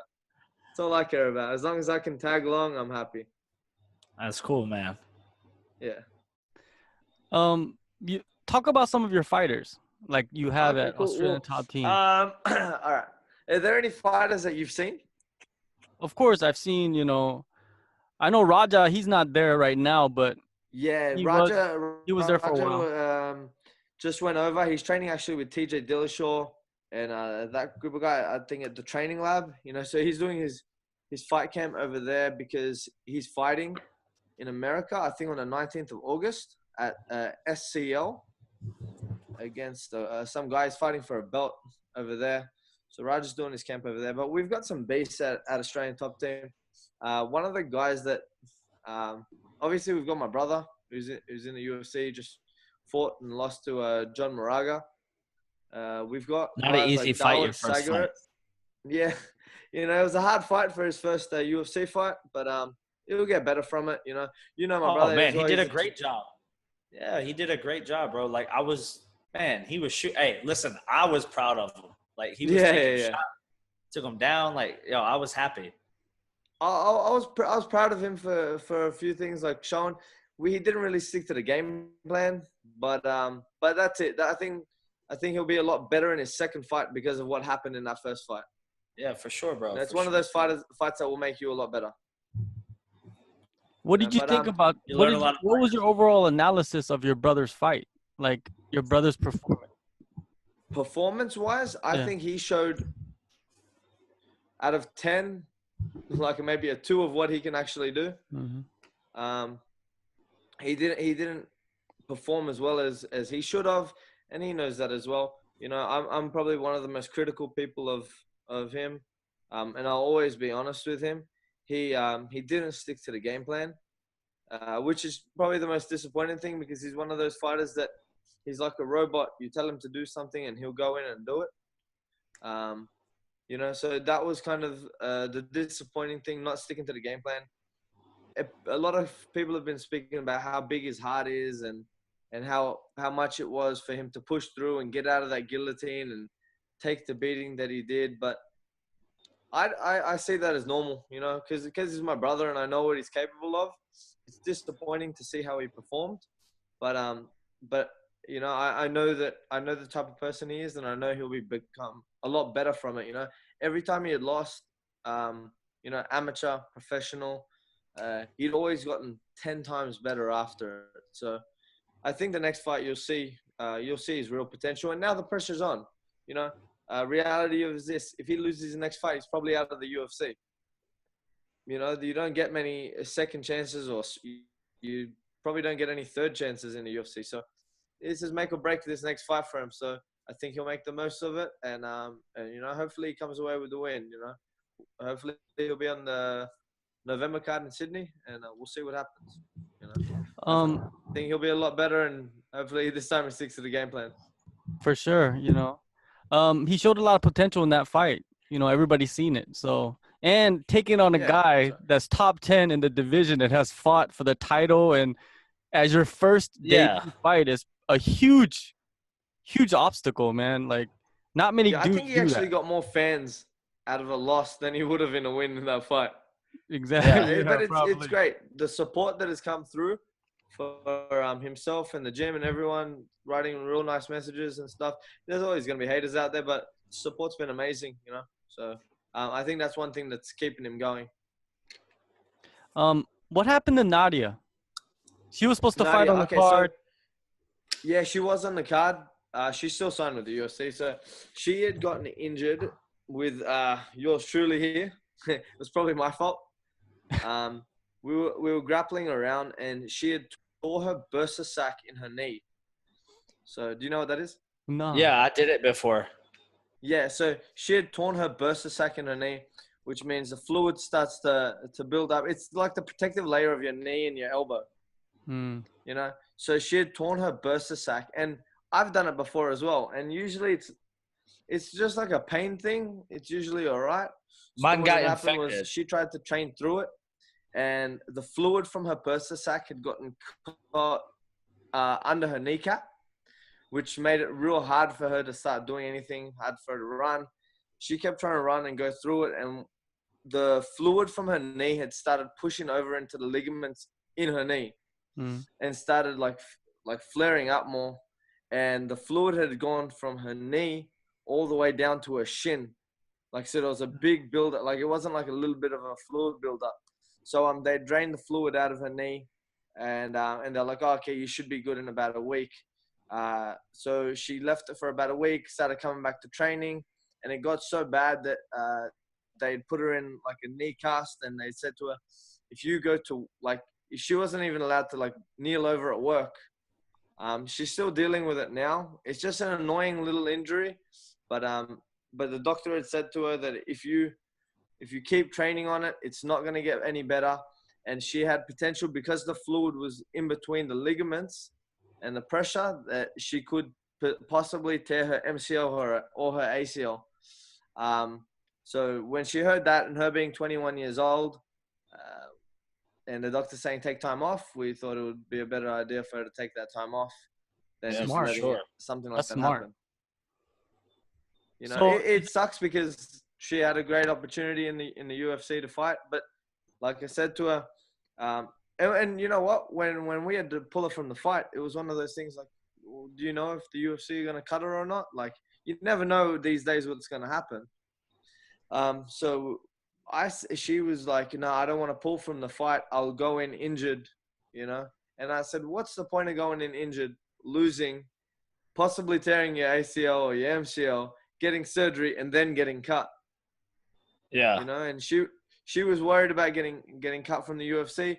And I just said to her, I said, listen, I'd rather you get cut from the UFC than damage your knee and possibly get arthritis in your knee for the rest of your life, Definitely. So. Yeah, you could ruin your career at such a young age. Yeah, that's right. And you know what? She's got like, there's some people that like, you're like, all right, they've gone through hard work and all.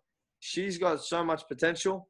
I just thought it would be like an idiot move for us to destroy her over this chance. You know, at the end of the day, if you're a UFC fighter or if you're at that level, you're gonna get the opportunity again. And she'll get the opportunity. Even if the UFC had cut her, she would have gone and won 2 or 3 more fights, and she would have come back and she would have still done the same thing. So she's not cut from the UFC. We're still with the UFC, and when her knee does get better, she just trained her first night back the other night. Her knee was a little bit all right. You know, it's still a bit tender, so we got to like train around it lightly. But yeah, she'll be back, and hopefully she'll be on the card too.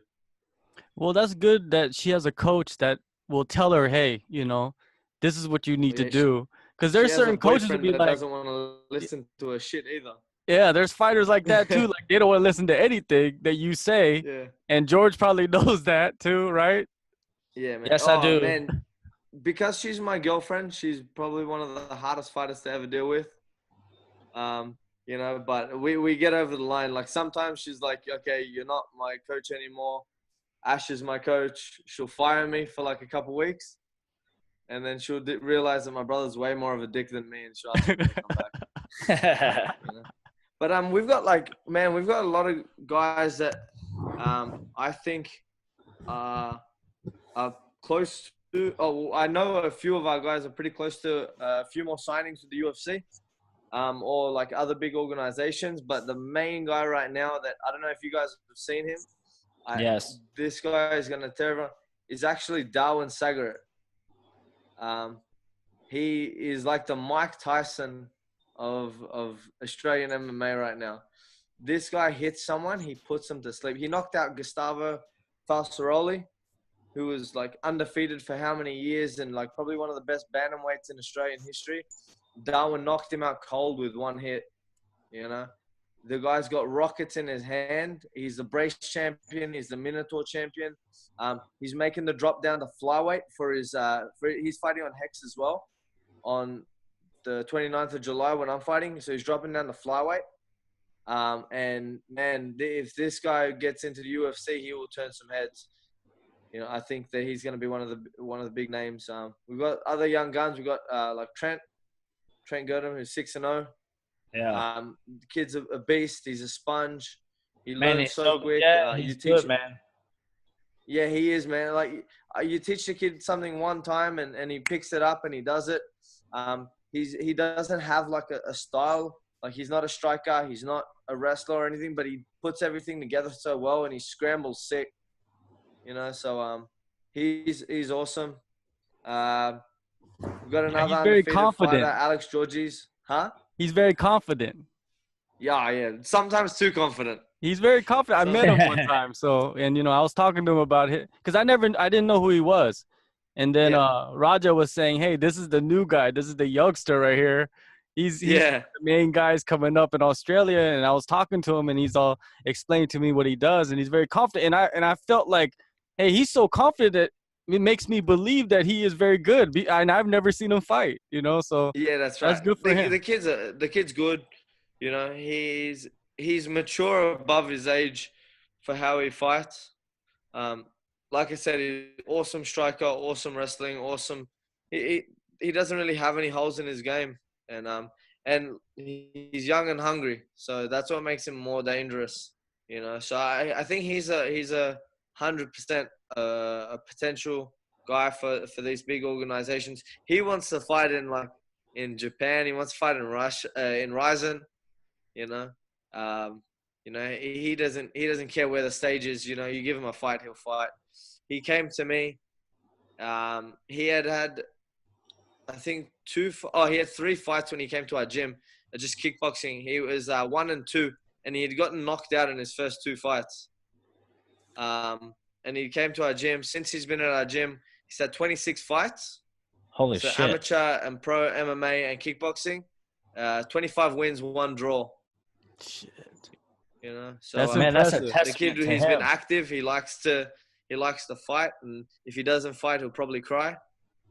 which is the hard thing with him. But the kid's he's the future. You know, someone like him is someone that Australian MMA should be looking at. Definitely. And before I let you go, I have one last question. The question is, do fighters need to fight in the UFC anymore? Do you think that there's other promotions that you can fight in and make money and have a good career without even going to the UFC? Or is it still the UFC to everybody in Australia? In Australia, I think everyone kind of looks towards the UFC. I think they obviously see it as the pinnacle of the sport, the Olympics of MMA. They see that. I say to a lot of people, if you want to make money, do something else. You know, I find it as a passion. I think that if you want to really, really, really have a career, the UFC would be a little bit easier.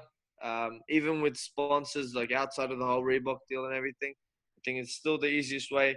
You know, you tell a lot of people, especially in Australia, you say to them, I'm a Bellator fighter. They don't know who the fuck you are. You know, you're in Bellator, what's that? Oh, you tell them you're in ONE FC, they're like, oh, is that like the UFC? You know, in Australia, it's still a new sport here. So everyone in Australia kind of looks at it as like, okay, if you want to become successful and if you want to become something in the sport, you've got to look at the UFC. Myself personally, I think that no matter where you are, whether it's Ryzen, the UFC, Bellator, ONE FC, man, as long as you're happy and you're doing the right thing in those organizations, it doesn't really matter. I've got my selling points, I've got my reasons why I would want to fight in the UFC, and I've got a lot of reasons why I wouldn't want to fight in the UFC. You know, I would be happy wherever I was, as long as I was, wherever I go, I'd want to get treated like a partner, not like a number. I think that's a problem that a lot of fighters would find, but in any organization. You go to Bellator, for example, they have guys that are fighting for like $500 for the fight, $500 for the win, $1,000 for the fight, $1,000 for the win. Now, people are saying, oh, the UFC fighters aren't getting enough money. Well, you can go to Bellator. Like, I could probably get a Bellator contract right now, and I could get paid horrible money, you know? Or I could go to the UFC, and I could start on 10 and 10, and then everyone's like, oh, but the Reebok deal and stuff like that, man. Fighting for the UFC, your base rate is already a lot higher than a lot of the base rates for any other organizations, you know? So I think that wherever you are, you know, suits who you are. If you're a dick and you just like to complain about what you're getting paid, and like, don't fight for the UFC. You know, that's always been my thing, and I've told a lot of Australian fighters the same thing. I'm like, man, if you guys don't like it, people are talking about a fighters union, which 100%, I think that's more than cool. Like, fighters need to be like looked after and cared for, and they should all have like a union and stuff. But, you know, if you don't like something, don't do it. You know, if you don't like the UFC, don't work for them. Don't work for the UFC and then badmouth them at the same time. You know, I'm not gonna, like, I don't bite the hand that feeds me. You know, and I feel that's the only thing I really dislike. I see a lot of UFC fighters are ungrateful. You know, like, if that's the case, why did they sign in the first place? So I think that you can make anything like a positive out of any situation or any organization that you're with. You can make a successful career fighting at local shows. You know, you might not be rich, but you can have a successful career. You know, in yourself. You know, you should be your own judge. Yeah, cool. I was saying, like, you can make a successful career wherever you are. You just have to enjoy what you're doing. I told the fighters, don't just look at the UFC, look at what your options are and find where you'd be happy. I tell a lot of fighters that I meet around the world, if you don't like fighting for the UFC, don't fight for the UFC. Don't take someone else's place and then complain about it. You know, that's just my theory on things. You know, it's like me fucking training at a gym. It's like me training at Tiger Muay Thai. You know, and then taking all of like the good things that George is teaching me, or the good things that any of the jiu-jitsu coaches are teaching me, and then like as soon as they fucking walk off, like fuck this, we should be doing other things. We should be doing this, and oh, why is fucking the coach making us roll 5 rounds? We should roll 3 rounds. We shouldn't have to do this much. You know, it's like, don't bite the hand that feeds you. You know, don't fight. If you don't like a gym, don't train at a gym. If you don't like a company, don't work for the company. You know, that's just me though. I'm a dick. No one likes me. Hey, you know, everybody has an opinion, you know what I mean? And at least, you know, you're saying what's on your mind, because I think a lot of guys out there that are fighting or coaching or whatever, they kind of say what what other people want them to say, and they don't say what they really believe. Do you know what I'm talking about? nah, yeah, I know exactly what you're saying. Like, I've always kind of been like, you know, even if I upset someone, I'm still gonna say the truth. You know, because I want to stay true to myself more than anything. Like I said, I just had an experience with being in the UFC with my brother, and with him fighting in the UFC, and it's got its good points and it's got its bad points. You know, as does everything. Um, but but if you're gonna ask someone, do they want to fight at the pinnacle of the sport? It's still the UFC. You know, you can't really. I think it's shown. Bellator just had a show in New York City that that wouldn't even come onto a prelim card of the UFC. You know, like the fights are different. They're at a different level. And if you go to one of their shows, you'll see that they are at a different level. If you want to fight at the pinnacle of the sport, you shouldn't be too worried about money. I think the money comes after. You know, that's me. You know, I've never been someone to value money too much, and that's probably one of the reasons my brother hates me. I'm not like business. Like I have good businesses, and I've made good money outside of MMA, and a lot of things with my promotion and stuff like that. But if, for instance, if I have a promotion and I make $1,000 from my promotion, I'll be happy and I'll smile and I'll say, hey, I made $1,000 out of my promotion. If I made $20,000 at the end of the night for my promotion, I still have the exact same smile on my face. As long as my fridge is full and as long as I've got a roof over my head, I'm a pretty happy person. You know, so for fighters that are like, oh, I'm not earning enough or stuff like that, they should probably look at everything else that they're doing in their life. You know, so yeah, well, I'm a happy guy. Well, at least I think that you have a hustle. Like you're hustling. You're doing something. You know, you're like I know how to make money. I know how to make money. But you know how to do things, right? It's like if you're just a fighter, but you're not doing nothing else, and you're complaining about everything, then you need to start doing other things too at the same time. Like you said, you're running a promotion. You're managing guys. I opened up. Me and my brother opened up Australian Top Team, right, with zero experience. Like, as in, I'd done jiu-jitsu for like 2 months. I'd never thrown a punch in my life, and I'd never wrestled. I'd played football my whole life. My brother, for example, I think he was a 2-stripe white belt, and he had one amateur MMA fight, and I think that might have been at a barbecue beatdown. We had like no experience opening up a gym. We were way in over our head. Like, it was the stupidest thing, the stupidest idea anyone could have ever put into our head to open up a gym, because we did not know what we're doing. But, you know, the thing was, we had a vision and we never said to ourselves, we're going to be the coaches or we're going to do anything. It was like, all right, let's build a gym. See what we can do. Let's get a jiu-jitsu coach. Let's get a kickboxing coach. Let's do this. Let's put them all into one place and just see what kind of comes from it. Now, 5 years down the track, we are at where we're at now. You know, it started with I would say a stupid dream, and it's turned into this. And then from this, I got into promoting. From that, I got into refereeing. from that, I'm now like I run Martial Arts Sports Association Australia. So MASA is the leading sanctioning body for all MMA in Australia.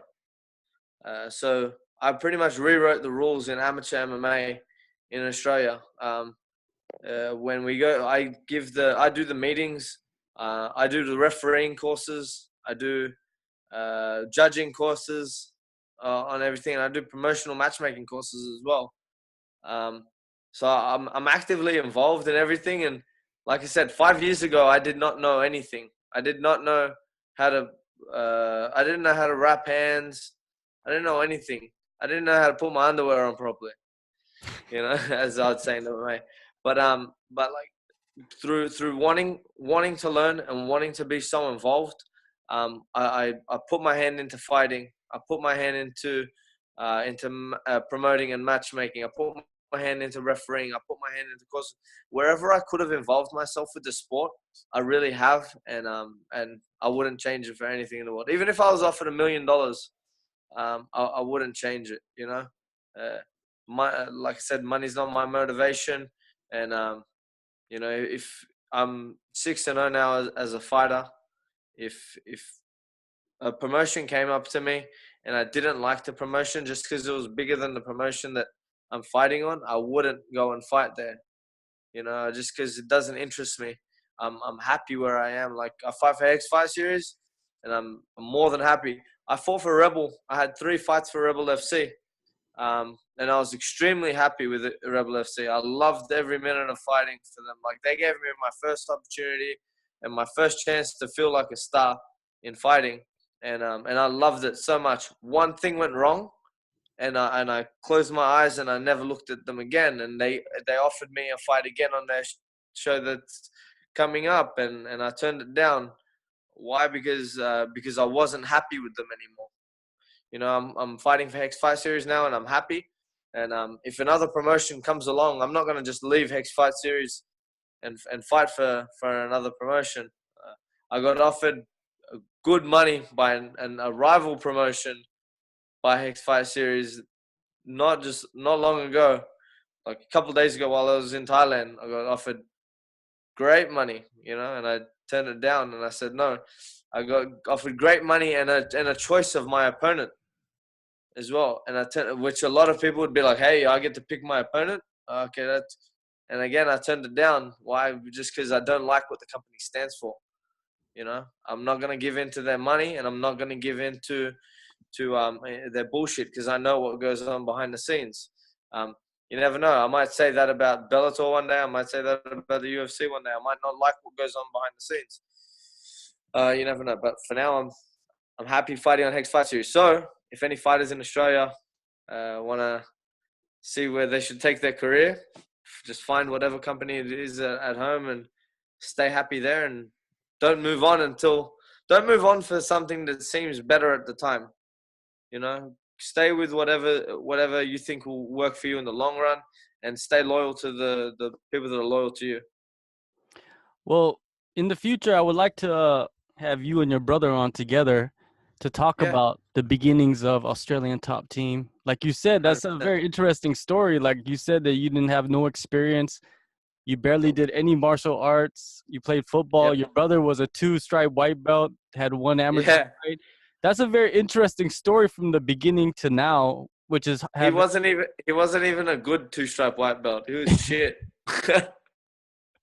So yeah, in the future, I would like to have you and your brother on together to tell that story. I think that's an interesting story that people will be interested to listen to that story. So yeah, man, 100%. I'm sure he'd love to be on it too. He likes talking more than I do, so he likes promoting himself more than I do. All right. Well, thank you for your time, man, and we'll get you back on here eventually. You know, good luck on your training, and we'll see you at Hex Fight Series 10.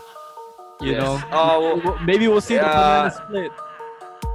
You're gonna see something. All right, you're gonna see something. But I'm going for that banana split. So if my opponent sees it, you know, start doing the splits and work on your shit, because I'm gonna fucking look to pop your hip out of place.